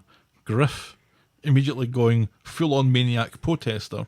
There are protests coming up, and would you believe, and Griff tries to talk Peter and his missus into joining them. Griff is a bit gruff here. Peter explains that Carla will be tied up with her meeting with Nadim Atella. Spider and Griff look at each other as Peter leaves. So it seems that Nadim has a massive carbon footprint, and this is a major opportunity to make their feelings known. And Griff gets on the phone to his activist buddies to ambush the guy, ask some tough questions, and then get it on the TikTok. Toyah makes a case for Carla and backs away from getting involved herself, as this is on her doorstep. Spider thinks this is wise. You don't shit where you eat. Right. On Friday, Toyah and Griff, who has tons of questions about the factory security, is planning a sit-in protest. And all of this conversation is witnessed by Leanne. Then Toyah sees Leanne in the bistro. Leanne is pissed because she'd promised to stay away from Spider until after the trial, but Toyah announces a grand plan to take down this Nadim character. Leanne is suitably unimpressed. Toyah, who no longer works at the factory, storms into the factory to have a word with Carla, demanding that she cancels her meeting with Nadim Atalla or else. Carla doesn't appreciate the threat from someone trespassing in the factory. I'm glad that was mentioned, finally. She suggests that Toyah finds a new hobby other than hanging around with old crusties. Toyah meets Spider and Griff at the community garden and brings them up to speed with her conversation with Carla. Spider is outraged and calls Toyah a liability for blowing the whole gaff with Carla and wants Toyah removed from the plans, but Griff thinks she's a useful asset. Privately, Spider says that he was just trying to protect her from Griff because he's a little bit full on. He is a little bit full on. He is. Stunned, she moves in for a... No. You forgot that he also He also loves her. says that he loves her. Yes. The Spider says that he loves her, not Yes. Griff. No. Stunned, she moves in for a smooch, but he panics and runs away. So she rushes to the bistro to tell Leanne that Spider loves her and now won't answer his texts. Leanne is shocked, warning Toyah that all their communications could be used against them in the trial. She tells Toyah to just let it go. But she doesn't let it go. Toyah doesn't work at the bistro, but that doesn't stop her from barging into the office to tell Leanne to bar Carla from making any business meetings there. Quite rightly, Leanne tells Toyah to fuck off and sort her own life out Back before all saving the way off that shit. before Toyah. saving the planet. She runs away to meet up with Griff at the tram station, telling him that she's in on the plan to kill Nadim Asala. And that's as far as we get with that this week. I kind of like how this guy's name is getting mentioned in several storylines, and this is all getting built up as being a massive big deal. And I think, I'm not sure who he's based on. I wonder if it's like, is it Philip Green? The guy that owns like all the clothes. Who knows? But I'm kind of getting a little bit sick of Toyah. I don't like saying that, but that whole storming in to tell Leanne to stop doing Right, business yeah. moves. was She's just, becoming- just fucking stop it. She's going back to the whole taking her environmentalism to an extreme that is not helpful for anyone. No. And this makes me very concerned about... Griff makes me very concerned because he seems like the type of person who'd throw a pipe bomb into a factory. His introduction to the show was announcing all the things that he's been to prison for. Right. So he's not not unknown great. to the to law enforcement, put it that way. How do you feel about Spider proclaiming his love for Toyah? I'm not bothered about that. It I was actually not a kinda shock. Like it. No, it's not a shock. It was weird that Toyah just like immediately went in for a kiss, though. That seemed like a Immediately, right? weird reaction. Well, what does it tell us about Toyah's frame of mind here? That it's all over the place. Right. And that she's just so very lonely that she just...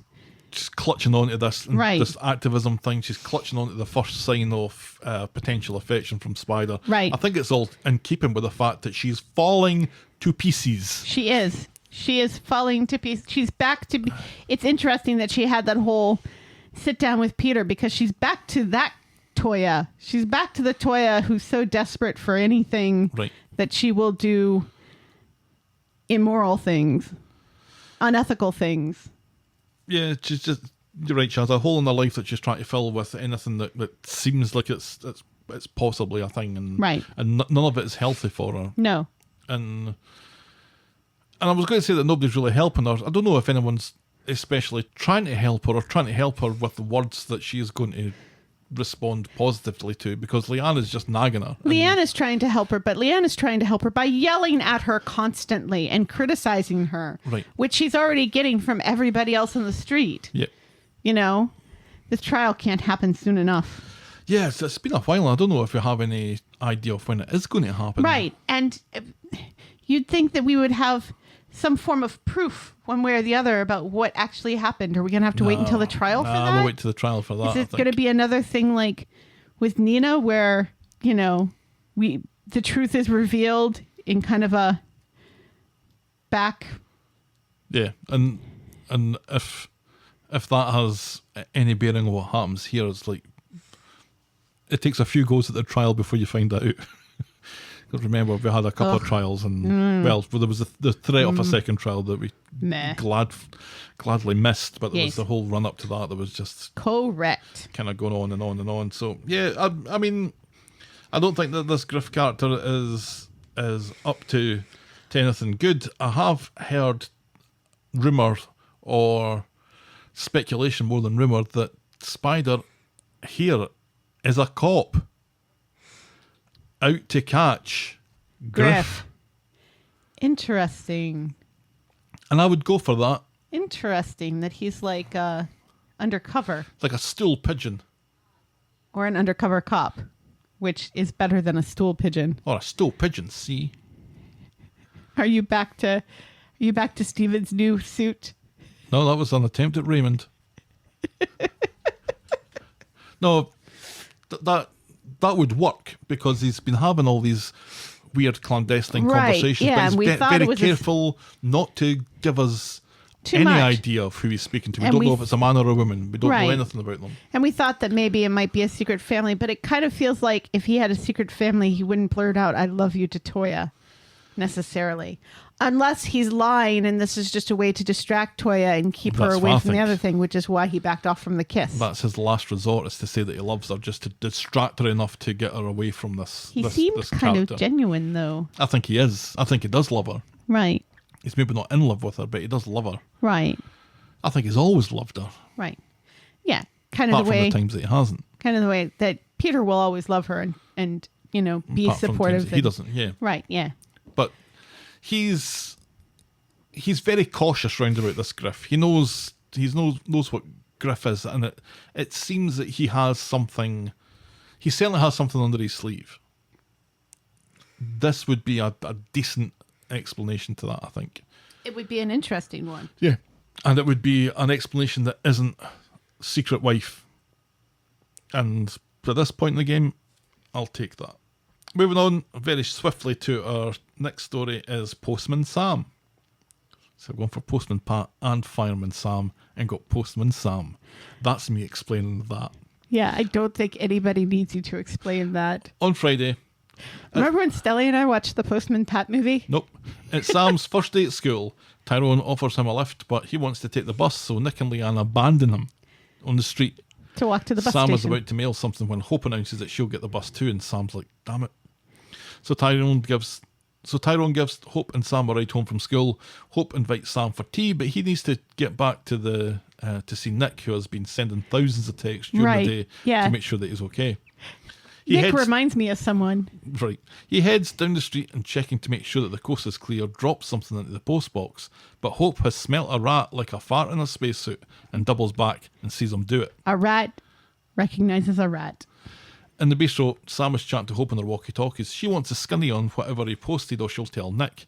He threatens to tell Tyrone about whoever she's been chatting to online, because I'd forgotten all about that. I hadn't. When we first saw Hope, I was like, oh, I wonder, did I miss that week that I didn't watch the show? Did that get resolved? No. And then apparently, no, it did not. The show just completely forgot about it for a month.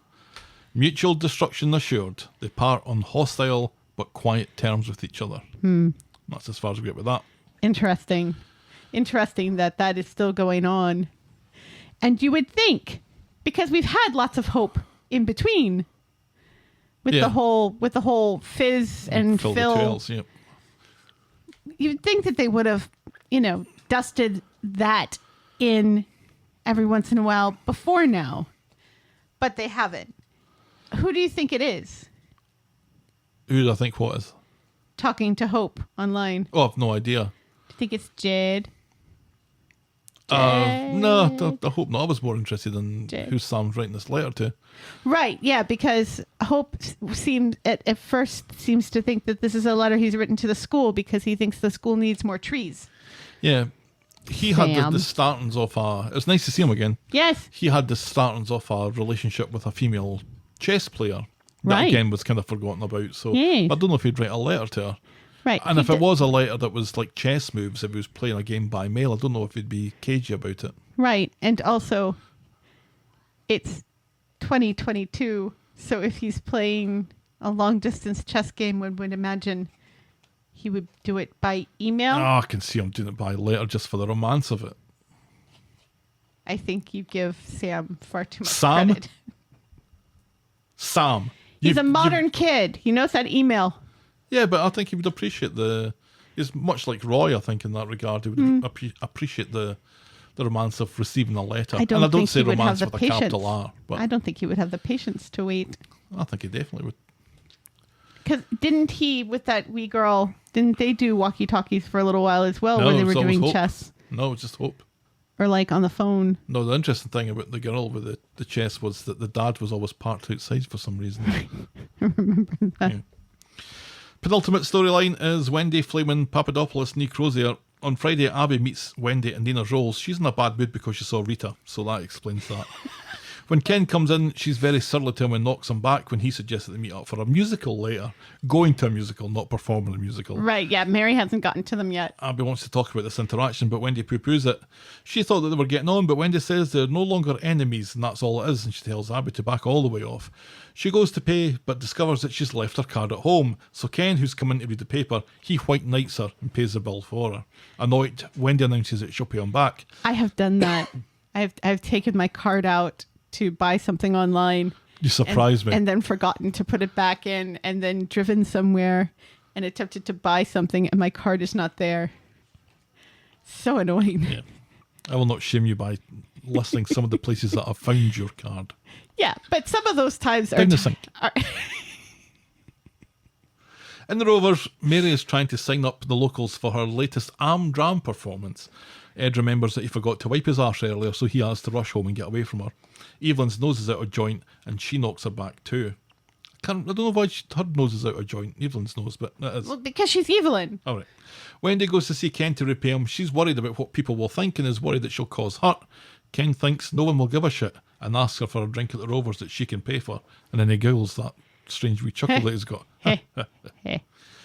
So Wendy's in the Rovers and eyeing up one of Mary's flyers for the AdDram production thing, revealing that she did some AdDrams in her past until Mary Poppins' umbrella put her out of commission. Ken arrives and Wendy talks about how strange it is to be back. Ken gives her plenty of chat and gets out of Wendy how lonely she is these days. Then Mary comes back and Ken quickly calls her over, and no sooner said than done. Wendy is signed up for the show. Evelyn gets signed up too, and Wendy has had a ball with Ken in the pub, and they promise to do it again later. But not like that. And that's as far as we get with that. Yes. I quite like the idea of a Mary-run production. Yes. I hope we get to see it this time, because Yes. remember she was supposed to have a one-woman show? Oh, yeah, and we never got to see it, and we were so angry. Was that COVID's fault? Or did the show just not I do think it? the show was just being dicks. She had a poster up in Nina's Rolls. Seriously, it was this whole big thing. Mary's one-woman show. I would have taken an hour of that. Quite happily. So Wendy's back, and now Wendy's going to be involved in this, and it looks like she and Ken are a little bit more than they're just frenemies. Yeah, we're getting there. Yeah. Slowly. They should Hurry move it up. a little faster. Yeah. His hair was a little flat this week too. Was it? Yeah. It's that chuckle, though. It didn't It seem feels like it's a new thing. Oh, well. You don't think that Ken has ever laughed before? I don't think he's chuckled like that before, and in so many scenes. Maybe he's happy and content for the first time in his life. Nah. Nah. Our final storyline. We've had Canadians behaving badly. Now we have treating Canadians badly. On Wednesday, Sinkhole Leo is up bright and breezy looking for employment since he knocked the whole of Canada back. Jenny wants to Shame celebrate on him. by going out for dinner, and it's on her. And then it's her for dessert. But Leo is sick Wink, of being wink. a kept man and wants his own money because he lives in the 1970s. Seriously, I don't understand why he is so very old-fashioned and won't let Jenny pay for a meal. Well, he's a man. He's a man's man. He's a especially- man's man from up north. But he's young. He plays rugby. He plays rugby and he's a man's man from up north. Right, but he also seems He plays rugby league. he doesn't seem like the type of person to vote for Boris, though. You know what I'm saying? Nah, I don't think those things necessarily go hand in hand. Although he did try his hand at craft beer, and I think that tells you a thing or two. I don't know. I know a lot of liberals who brew craft beer. Later in the pub, Ed is moaning about a man named Tank who used to work for him but got an avocado-related injury. So now he's a man short on his building construction thing. Right, yes. And Leo refers to it as like the most modern. Middle-class way of getting an injury or something. Yes. So maybe he would vote for Boris. Sinkhole Leo offers to help him out, and Ed is only too happy to take him up on the offer. When can I start? 2 hours ago. So they jump in their DeLorean and hit 88 miles per hour onto cobbles. Later, Leo comes back covered in shite, thanks to Paul and his wayward sledgehammer on a sewage pipe. Literally covered in shite. That was the best part. Everyone finds it funny, except Leo, who reckons he could be in Toronto stinking of shite right now. After a shower, Leo apologises for his outburst, but Jenny now is very aware that Leo regrets turning down the Canadian job. She reckons that he should be free to follow his dreams. He admits that Canada was always a dream for him since he heard that the X-Files was actually shot in Vancouver. Jenny tells him to get on that phone, call Canada, and tell him he's taking that fucking job after all. He assumes that this means she's coming along too, but fuck that, Jenny's going nowhere because Leo sounds an awful lot like Johnny when he's covered in shite. Does he eat lasagna when he's covered in shite? Yeah. Does he complain Who about eats chili con carne without rice? me? Out front, Jenny is hitting the bottle. Gemma tries to talk her into going to Canada, although it means that Daisy would be looking after the pub and Gemma would be looking after Rita. Alia jacta est, says Jenny. Huh? Says Gemma. It is what it is, says Jenny. Then Kirk says something funny about bears. He does say something. Right, yeah, he seems to think that living in Canada... Canada's full of grizzlies. Parts.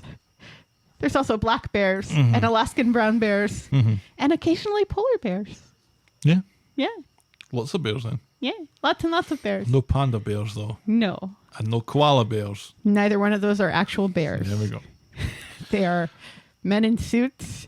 All of them And are men in then- suits. If you see a panda, that's a man in a suit. I challenge you to find me a picture of a panda that's actually a panda. And then koalas are just smelly Oh, they're so smelly. STI spreaders.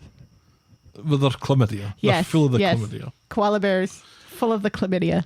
Through the back again, Leo has been on the phone to Canada. He spoke to Hank, who has agreed to let him take the job after all. Canadian Hank. Leo is sad at losing Jenny though, and can't face seeing her on a day-to-day basis. Yeah, breaks your heart, says a drunk Jenny. So Leo decides to move out, and he goes to pack his bags. Jenny drunk is the best drunk. Right, because it's not... This is a better Jenny drunk than... Remember Jenny drunk before when she was trying to get Liz sexually assaulted? Oh, that was morose drunk Jenny. That wasn't that great. was not great. But this is good. This is wonderful drunk acting. Yes. the best drunk acting we've seen on the show, and we've seen a lot of drunk acting. Makes heart, says Jenny. On Friday, Rita pops in to cheer up Jenny and help her cope with her heartache. Jenny's alright so long as she's got access to Vino. She calls Leo a lovely distraction, but nothing more. Your arse, says Rita, but Jenny insists. Easy come, easy go. Right. Sometimes literally. And sometimes they hang around to wipe it on the curtain. Ugh. Rita goes round to see Gemma to tell her that Jenny is fine, but Gemma won't hear about it, insisting that she loves Leo and is too scared to take a risk. Rita was taken in and convinced, so Gemma tells her to unconvince herself and get this shite sorted. Meanwhile, Leo goes to see Ed to tell him that getting covered in shite was about as bad as he thought his life was going to get, but now he's moving to Canada on his own. Without Jenny. Gemma sees this exchange and is immediately on the phone to Rita, demanding that Rita gets to the bistro. So Gemma abandons her position at the kebab shop to drag Leo into the bistro and ply him with drink. And maybe a couple of kids. New kids? Or existing kids? Existing kids. Okay, thank fuck. Because let's remember, she's responsible for 5. She was hanging up washing in tonight's episode, and not one of those things was anything that belonged to a child. No. In the Rovers, Stephen sees Jenny getting wired into the Vino and manages to wangle some information out of Sarah, who explains about Jenny being the sole owner of the Rovers and in the middle of an off-again, on-again part of the cycle with her toy boy, and that her stepdaughter's name is Daisy. Thanks for that exposition, says Stephen. Yes. Rita shows up at the bistro and starts to tell Leo about Jenny's upbringing, which you'd have thought would have been part of their conversation before running off to Canada. Right. She describes Jenny as a soul who has been let down by many in the past and who needs reassurance and security and commitment. So persuade her, says Rita, and Gemma says Jenny proper loves them. Stephen sidles up to the bar and deliberately calls Jenny Daisy, as he thought that was the name of the sexy barmaid. Jenny, who has been necking wine for a couple of days now, falls for this Canadian charm. Yes. And Stephen continues with his charm with Jenny by talking about the definition of discombobulated. That always works. She suggests that she joins him in the back to crack open Johnny's special reserve. Also, he's got some fancy whiskey. But not like that. Stephen brushes... I was a little late on that. Far too late. Apologies. You were so late that it spoiled the punchline.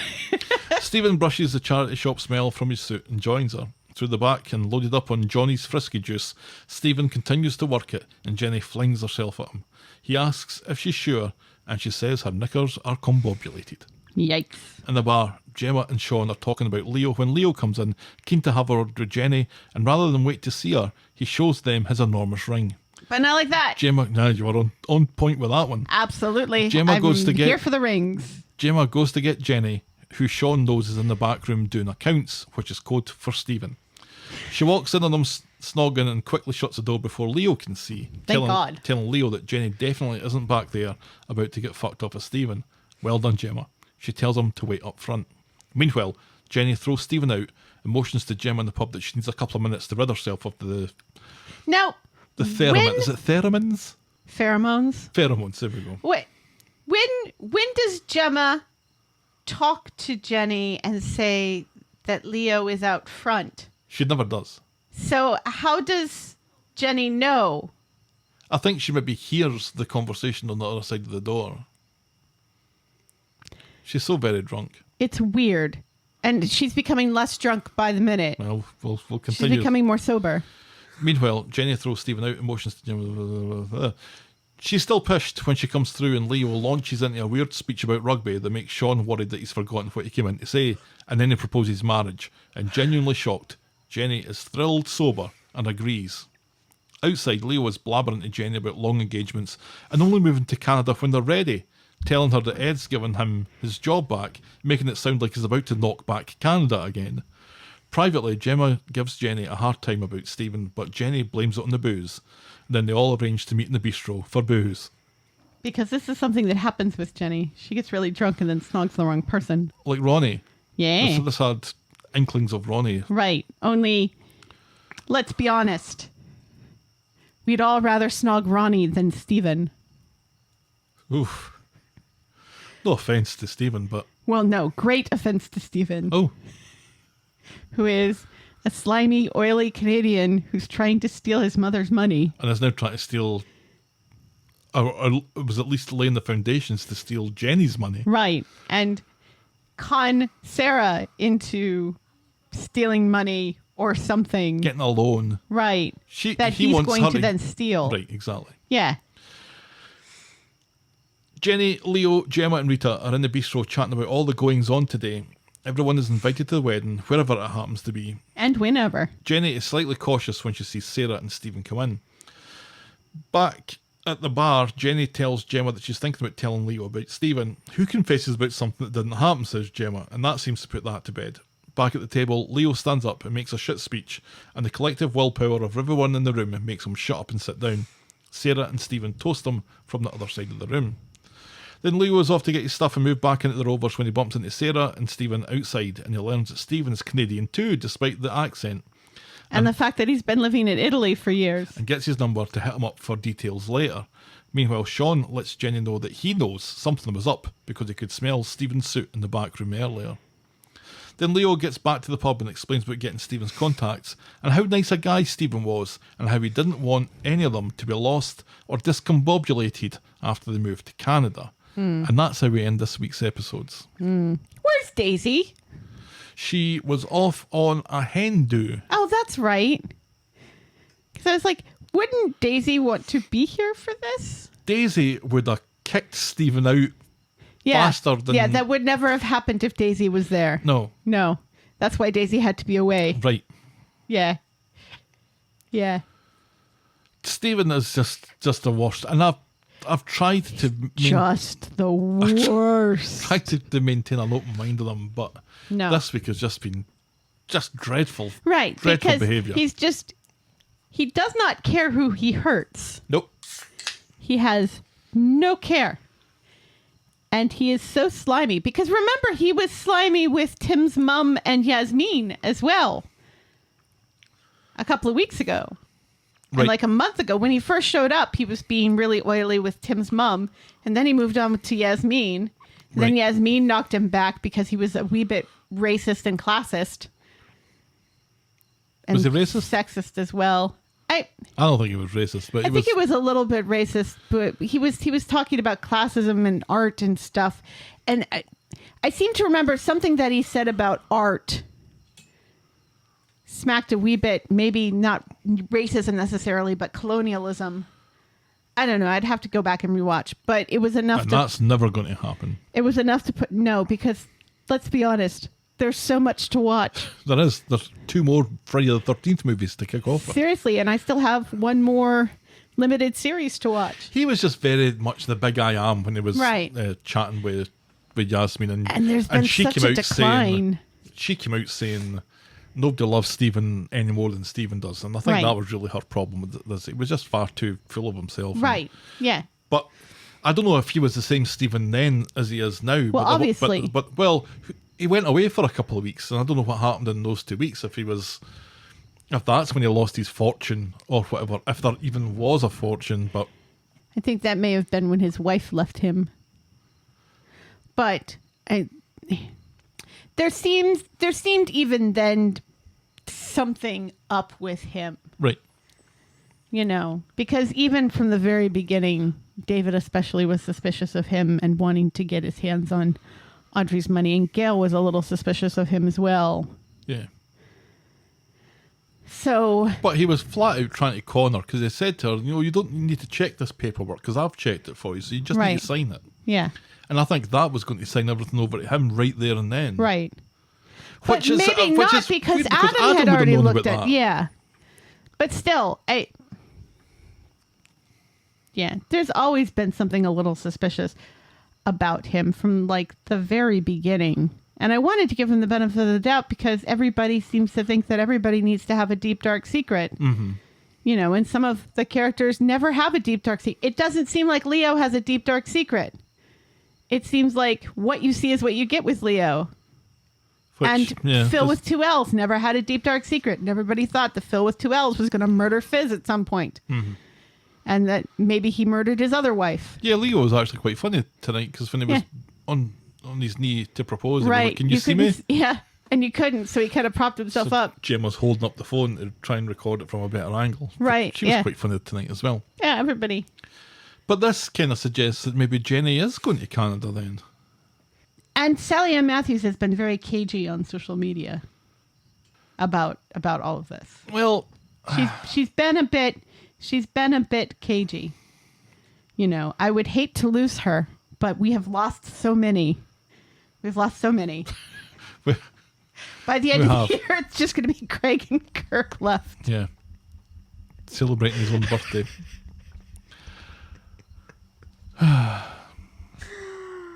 No, I mean, Ed has agreed to take Leo back on, so that is nice. but what's the point of that if they're leaving? Well, he said it does sound like they might go now or they might go later, and then he Because would have jobs to are get like another that, right? job. Jobs are like that. Well, the way that he's getting that number from Steven, and when Jenny said, "Why would you need this?" and he's like, "Well, if we don't go now, then I'm going to lose that job, and I'm going to need other people to work for when we get to Canada." Because Because now we're moving to Canada without a job.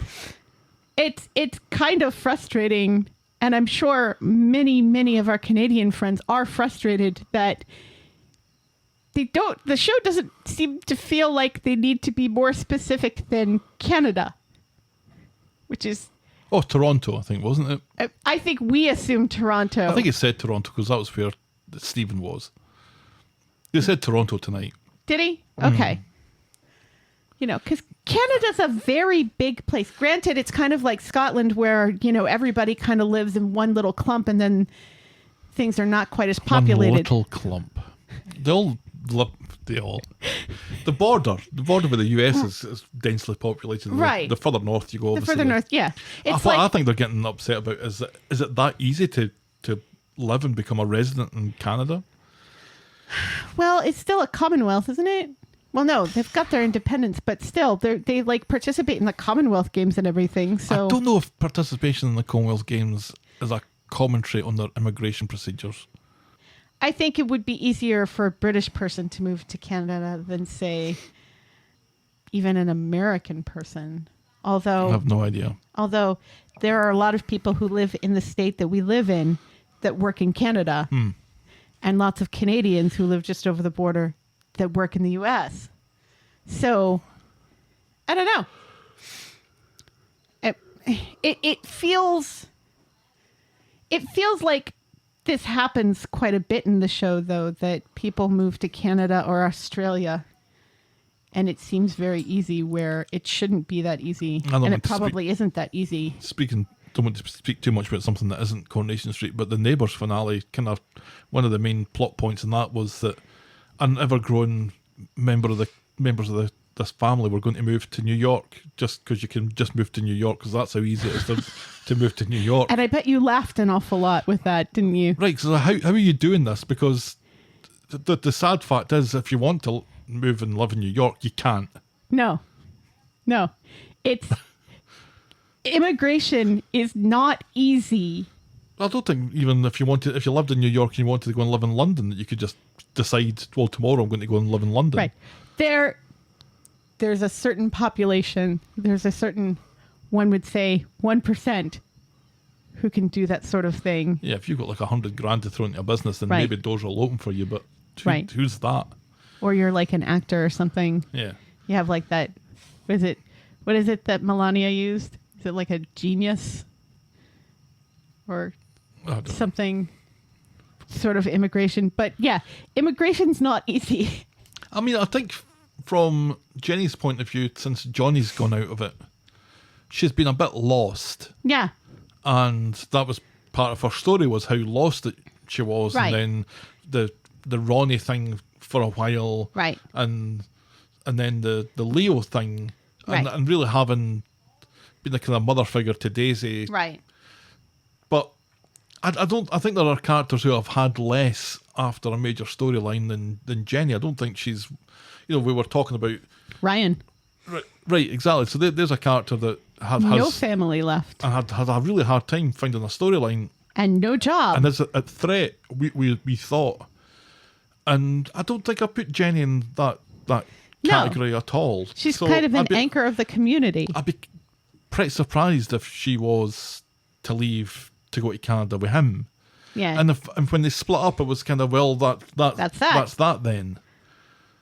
But It's given never that's more, that, though. That little spark's given a little bit more oxygen, and who knows now where that's going to go. I kind of hope that she doesn't, No. and I kind of hope that she doesn't go in this storyline that would be a better, more explosive or dramatic exit than just going off to live with Canada with some bloke who plays rugby. There's more to Leo than rugby. We don't have an awful lot of time, but if He you does care to- genuinely, he does seem to genuinely love Jenny.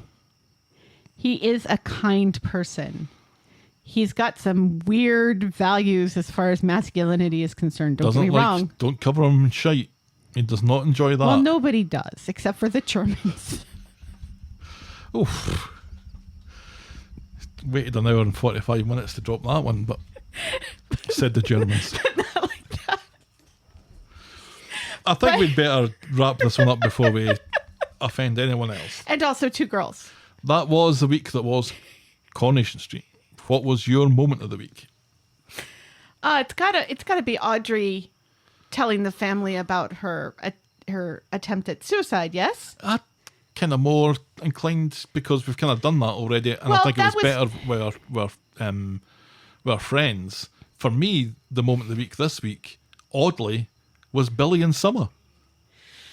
Again, we gave it to Billy and Summer the last time they had a couch moment where they said basically the same thing that they said to one another this time. I don't know that we did. We did. I remember. No, you remember things wrong sometimes. So do you. Yeah, I don't know. I think the Audrey friends moment of the week is a bit too fresh to give it to essentially the same conversation again. And it was done better with the friends, I think. Well, not necessarily with the whole family there, but when it was just her and Gail, I thought that was very good.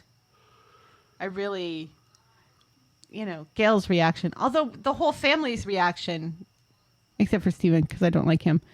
But, the way David, we've commented about the fact that David is very un-David.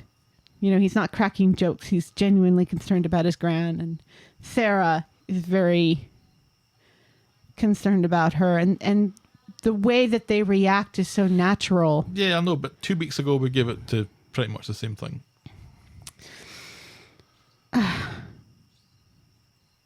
We could give it to Jenny and Leo getting engaged. That's a thing. When was the last time we gave it to Leo and Jenny? Never, I don't think. I don't think we've ever given it to Leo. No. Let's give it to Leo and Jenny. Maybe that will convince them to stay and not move to Canada. Oh, it's a moment of the week. Stephen kicking the fuck out of that blue bin. No, because that went on too long. And also, I don't want to give Stephen anything because he's a bad person. Well, it was good to see him all upset then. No, because I don't want to praise him for being good at being upset. Jenny was very good at being drunk, remember? Sally Ann She Matthews was is a great actress. Yeah, but you're not wanting to give her it for that. You're wanting to give her it for getting engaged to Leo. Yeah, which was cute with him saying, "Can you see me?" And she's still drunk at that point. She's slowly coming out of it. All right, fair enough. Jenny and Leo getting engaged in the same week that Stephen kicked a blue bin is our Moment of the week. Remember the week? It's tough because there was a lot of good stuff this week. This was a good week. It was a pretty good week. Yeah. Having said it's just been a great week, what was your boring moment of this great week? Yeah, see, this makes it harder. I think it's Craig's birthday drinks. Oh, God, we didn't even talk about that. No, we didn't. And there's a good reason for that. Sean's not wrong about that very, very Cut that ancient umbilical cord. dusty umbilical cord between Craig and his mum. Right. I felt embarrassed for everyone involved. Yeah, that's our Boring moment of the week. boring moment of the week. How fabulous is Beth in her glasses, though? Yeah. I love Beth in her glasses. All right. Well, I think that about wraps it up for another week. Yes. If you have a dusty old umbilical cord just waiting to be cut, Ken has the pair of scissors just for the task. Send photos to us at The Talk of the Street. We're The Talk of the Street at gmail.com, and we're at Corrie Podcast on Twitter, Facebook and Instagram. I've started posting to Instagram now. Really? Yeah, you can shout me and Helen a coffee by heading to ko-fi.com. That's ko-fi.com/The Talk of the Street.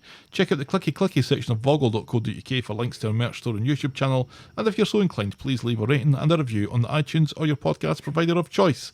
Thanks for making it to the end of another episode, and we will be back next week with more Talk of the Street. The Talk of the Street. Bye. Cheerio.